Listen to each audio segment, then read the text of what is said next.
Apa kabar, Bapak, Ibu, Saudara? Kita semua diberkati Tuhan di dalam segala keadaan.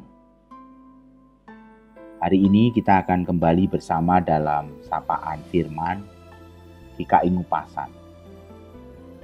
Saya ingin kita kembali belajar tentang diberkati. Kita akan melihat bagian yang sangat penting di dalam pemahaman iman Kristen. Ada banyak orang yang menulis status di media sosial, mengatakan begini, sebagai contoh, baru mendapatkan pekerjaan impian saya.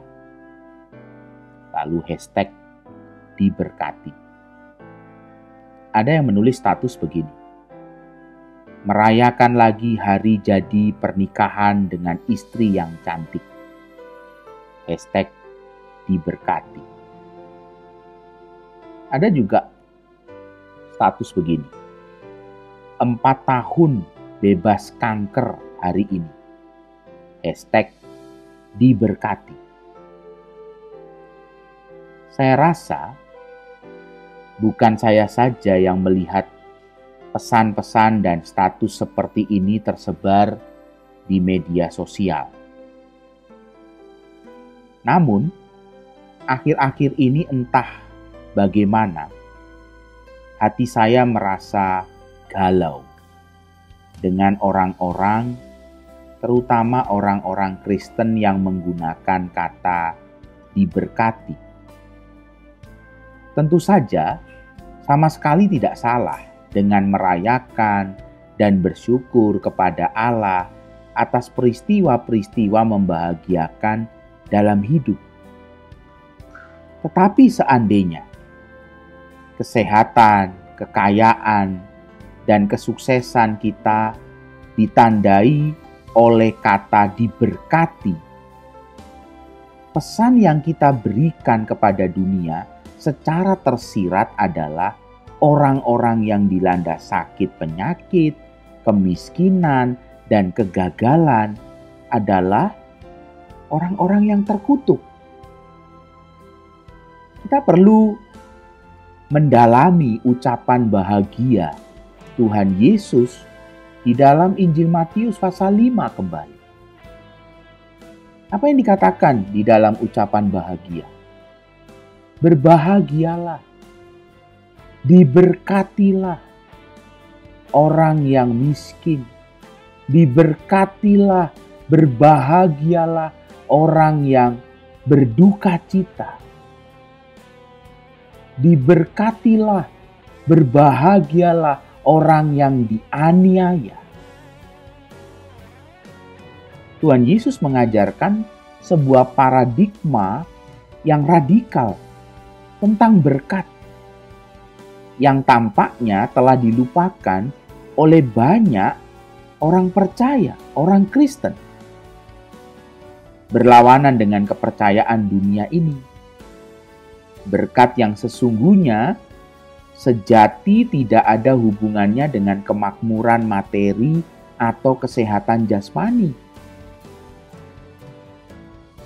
Tuhan Yesus mengatakan bahwa orang yang miskin di hadapan Allah, berbahagialah.